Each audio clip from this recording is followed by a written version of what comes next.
Hello, Oklahoma. This is your Mesonet Agricultural Outreach Specialist, here with your weekly Mesonet Weather Report. Just as a heads up, I have recently been married, so I am going by the name Emma White instead of my maiden name, Emma Safranek.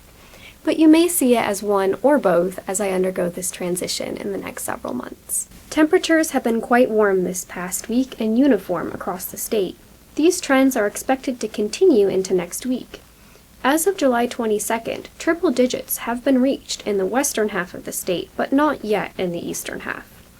Little to no precipitation is expected in many parts of the states for the next several days. It seems the Oklahoma summer has finally hit its stride. As one could guess from the above statements, the cattle comfort index is also quite high. As shown in this map from Wednesday, July 23rd, the maximum cattle comfort index for that day is in heat danger across the state. The daily water demand is fairly uniform, as this map for July 22nd shows, indicating again the hot temperatures the entire state is facing. Nevertheless, the high cattle comfort index, though uniform, is still quite high, so this will lead to a significant water demand for the cattle, with purple shading even appearing on the eastern side of the state. These trends from this past week are expected to continue even into next week, as the hot and dry conditions will be hanging around. On the flip side, hotter and drier conditions could help slow pecan scab hour accumulation. As you can see on this 3-year comparison graph from Stillwater, 2025 currently has accumulated more pecan scab hours than previous years, likely due to the higher relative humidity in 2025. This trend is similar at other locations around the state.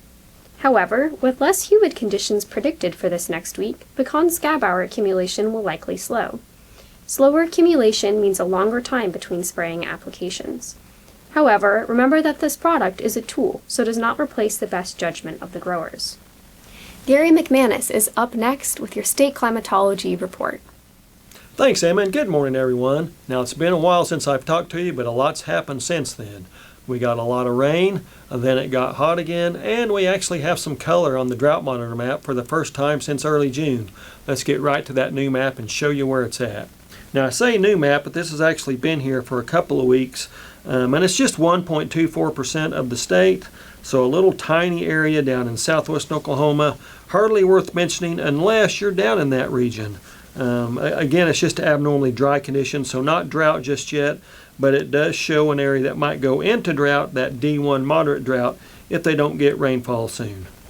And this shows you why. So up to 2 weeks and even as many as 37 days consecutively without at least a quarter inch of rain in a single day out there in that spot across far southwest Oklahoma. But much of the state, 10 to 20 days. So this is something to watch for as we get a dry spell in the hot summer of Oklahoma. We could see that drought come back once again pretty quickly if we're not careful. Now, what's that little spot of color come from? Well, if you look at the 60-day rainfall map from the Oklahoma Mesonet, lots of good colors on here, at least the reds, purples, and those. But if you get down there in southwest Oklahoma, 3 to 5 inches, so not too great for that region. Now we have the western panhandle, Kenton, less than 4 inches, or 4 inches or less, so that region is a little bit more used to that. And we can see that on the percent of normal rainfall map, again for that same 60-day period. Southwest Oklahoma, basically 50% of normal or less over that last 2 months. So that's a region, again, when you're in the heat of the summer, if you start to lose that rainfall, those dry conditions can come back pretty quickly and develop into drought. So again, something we are watching closely. So we're finally in that heat of summer, rainfall shut off, so we are watching those select few areas for possible drought development. That's it for this time. We'll see you next time on the Mesonet Weather Report.